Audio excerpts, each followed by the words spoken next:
Le pape François, un homme dont les paroles ont touché des millions de personnes à travers le monde, n'a jamais cessé de nous rappeler une vérité essentielle. Ce que vous cherchez dans la vie, vous devez d'abord le cultiver en vous. À travers ses discours, ses gestes et sa façon d'être, il a partagé une philosophie de vie profondément spirituelle, mais aussi incroyablement pragmatique. Une philosophie qui, si nous l'appliquons, peut attirer l'amour, la richesse et la paix dans nos vies. Nous avons tous entendu les histoires de personnes qui semblent attirer tout ce qu'elles désirent. Que ce soit l'amour inconditionnel, la prospérité matérielle ou une tranquillité d'esprit profonde, certains semblent avoir trouvé la clé pour attirer tout ce qu'ils veulent. Mais quelle est cette clé? Comment l'appliquer dans nos vies? Le pape François, à travers sa sagesse et sa simplicité, nous a transmis une formule mentale qui va bien au-delà des simples prières. Il nous a montré, par son propre exemple, que l'art d'attirer ce que nous désirons commence par un changement intérieur. Et c'est là que commence notre voyage. Le pouvoir de l'intention, le concept central de cette formule mentale, commence par une intention pure. L'intention détermine la direction de la vie, disait le pape François. Cette idée, simple en apparence, est en fait la première étape cruciale pour attirer ce que nous voulons. L'intention, selon lui, n'est pas simplement un souhait vague. C'est une vision claire dirigée par l'amour, la bonté et la compassion envers soi-même et les autres. Prenons un exemple simple. Lorsque nous désirons profondément l'amour, cela ne signifie pas seulement vouloir être aimé. Cela signifie que nous devons d'abord cultiver l'amour en nous-mêmes. Une personne qui aime profondément les autres, qui se respecte et se valorise, attire naturellement l'amour à elle. C'est une loi universelle. Ce que vous êtes, vous l'attirez. François l'a toujours dit, si vous voulez l'amour, soyez l'amour. La loi de l'attraction et le cœur, pur le pape. François a souvent parlé de l'importance de maintenir un cœur pur. Ce n'est pas l'extérieur qui transforme l'homme, mais ce qu'il porte dans son cœur. Cette idée fait écho à la loi de l'attraction, un principe qui stipule que nous attirons ce que nous vibrons. Si notre cœur est empli de gratitude, de paix et de bienveillance, c'est exactement ce que nous attirerons dans nos vies. Les épreuves, les difficultés et même la pauvreté matérielle ne sont pas des obstacles insurmontables pour ceux qui ont cette vision intérieure. François nous a appris à transformer la souffrance en opportunité de croissance spirituelle. La richesse de l'âme est plus importante que toute richesse matérielle, disait-il souvent. Ce n'est pas en accumulant des biens, mais en cultivant des vertus profondes que l'on trouve la véritable richesse.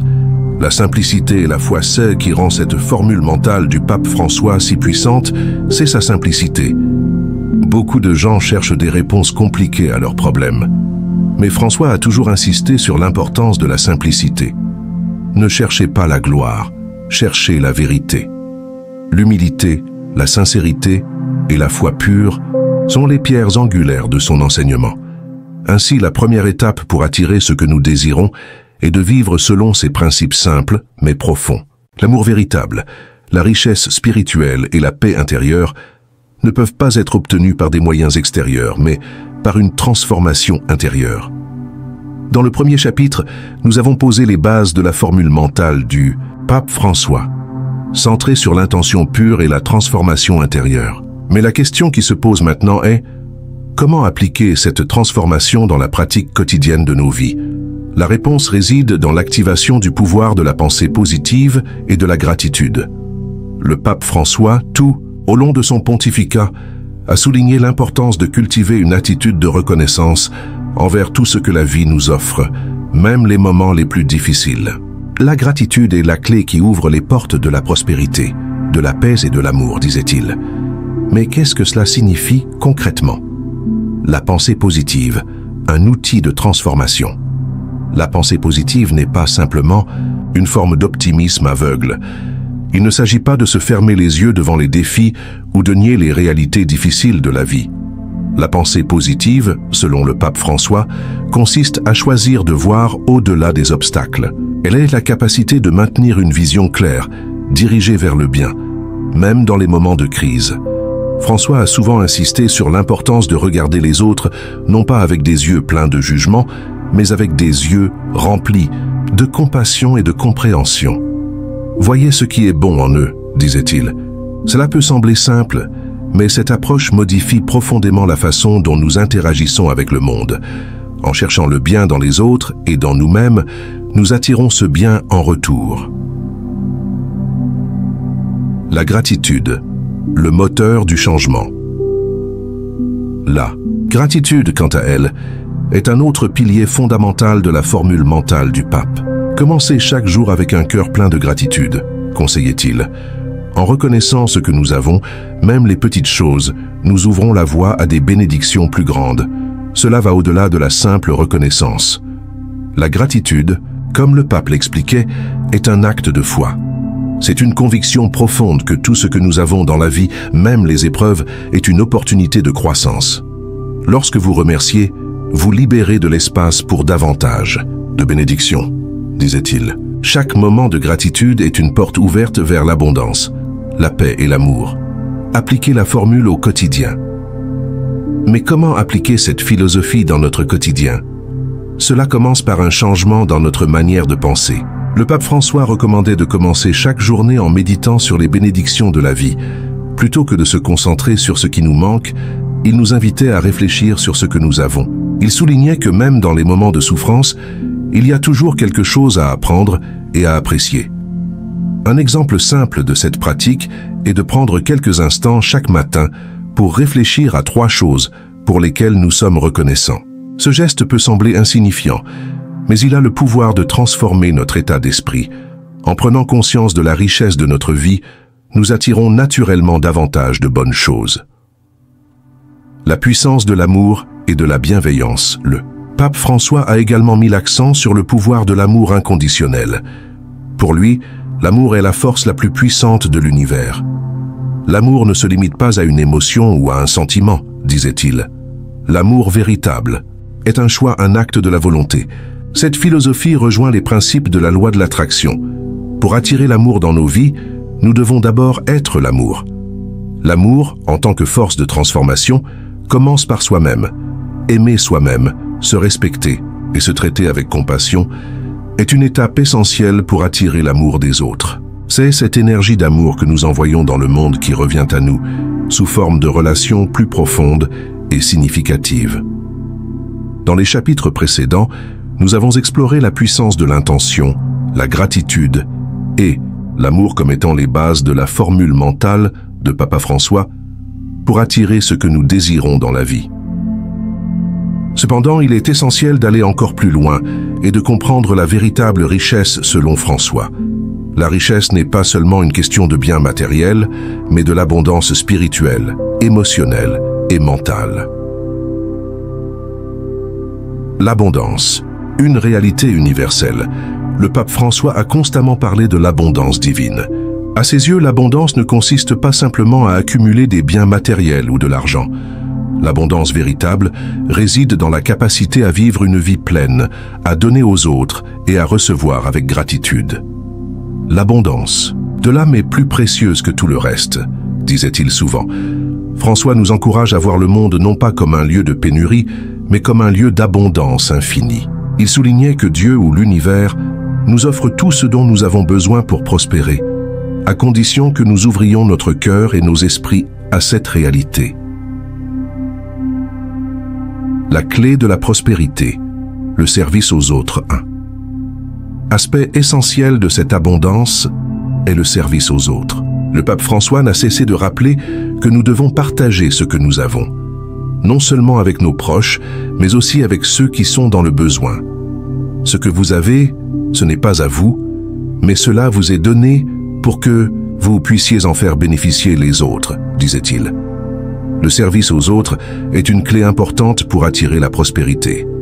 Quand nous donnons, que ce soit de notre temps, de notre amour ou de nos ressources, nous participons à un cycle de circulation d'énergie qui nous permet d'attirer encore plus. L'univers répond à cette générosité en nous offrant de nouvelles opportunités, des relations et des expériences riches. Comment attirer la richesse matérielle? Cependant, l'abondance matérielle est également importante, et le pape François a expliqué que ce n'était pas un péché de désirer la prospérité matérielle, à condition que cela soit fait dans l'intégrité. L'important est de ne pas faire de l'argent ou de la richesse une fin en soi, mais plutôt un moyen d'accomplir un but plus noble, améliorer le bien-être des autres et contribuer au bien commun. Ainsi, en appliquant la formule mentale du pape, nous pouvons attirer la prospérité matérielle tout en maintenant des valeurs élevées. Cela commence par une mentalité d'abondance. Croire que le succès et la richesse ne sont pas limités à une poignée de privilégiés, mais sont accessibles à ceux qui agissent avec un cœur pur et une intention altruiste. La paix intérieure est l'une des qualités les plus précieuses que le pape François a incarnées tout au long de son pontificat. Alors que nous avons exploré les aspects de l'amour, de la gratitude et de l'abondance, il est désormais crucial de comprendre comment la paix intérieure joue un rôle fondamental dans l'attraction de ce que nous désirons. L'introspection. Un voyage vers la paix, le pape François a insisté sur l'importance de l'introspection. La paix vient de l'intérieur, disait-il. En d'autres termes, pour attirer la paix et tout ce que nous souhaitons dans nos vies, il est essentiel de cultiver d'abord la paix en nous-mêmes. Cela commence par la réflexion et la compréhension de nos pensées, de nos émotions et de nos comportements. L'introspection permet de prendre conscience de nos conditionnements, de nos peurs et de nos désirs matériels excessifs. C'est en prenant le temps de regarder en nous-mêmes que nous pouvons véritablement libérer notre esprit de toute agitation. La paix intérieure n'est pas seulement l'absence de conflit, mais l'état d'harmonie avec soi-même. Le pardon. Et la libération, un autre aspect clé de la paix intérieure, est le pardon. Le pape François a toujours mis l'accent sur la nécessité de pardonner, non seulement aux autres, mais aussi à soi-même. Le pardon est l'une des clés de la liberté, disait-il. Lorsque nous portons des rancunes ou des blessures non guéries, nous créons une barrière à la paix intérieure. Le pardon est un acte libérateur. En pardonnant, nous nous libérons du poids du passé et nous permettons à l'amour et à la paix d'entrer dans nos vies. C'est un acte de guérison, tant pour nous-mêmes que pour ceux qui nous ont fait du tort. La sérénité, le fruit de la paix intérieure. Lorsque nous atteignons cette paix intérieure, nous sommes en mesure d'attirer la sérénité dans notre vie. La sérénité est un état d'esprit qui découle directement de la paix intérieure. C'est ce sentiment de calme profond qui nous permet d'avancer dans la vie sans être dérangés par les tempêtes extérieures. Le pape François nous enseignait que la sérénité est liée à la foi. Croyez que la paix existe en vous et elle se manifestera dans votre vie. Cette paix intérieure, cette sérénité est ce qui permet de tout attirer. L'amour, la richesse et bien sûr la paix. Le dernier chapitre de notre voyage à travers la formule mentale du pape François nous amène à la manifestation concrète de ce que nous désirons. C'est ici que la transformation intérieure prend forme dans la réalité extérieure. La manifestation consciente, le pape François nous a toujours rappelé que l'amour, la richesse et la paix ne sont pas des concepts abstraits. Ce sont des réalités qui peuvent être vécues ici et maintenant. La formule mentale que nous avons explorée dans les chapitres précédents nous montre que, par une intention claire, une attitude de gratitude, une pratique d'amour et de service, ainsi qu'une paix intérieure profonde, nous pouvons manifester ces qualités dans nos vies. Il ne s'agit pas de penser positivement pour que des miracles se produisent, mais de vivre en alignement avec ces principes. La manifestation de ce que nous désirons vient de notre volonté d'être en harmonie avec l'univers, de vivre avec un cœur pur et de suivre la voie de l'amour et du service. En suivant cette formule mentale, nous découvrons que tout ce que nous désirons est déjà en nous. L'amour, la richesse et la paix ne sont pas des objets à obtenir, mais des états d'être à cultiver. En devenant ce que nous voulons attirer, nous créons une vie pleine de bénédictions et de transformations. C'est la vérité profonde que le pape François a partagée avec nous.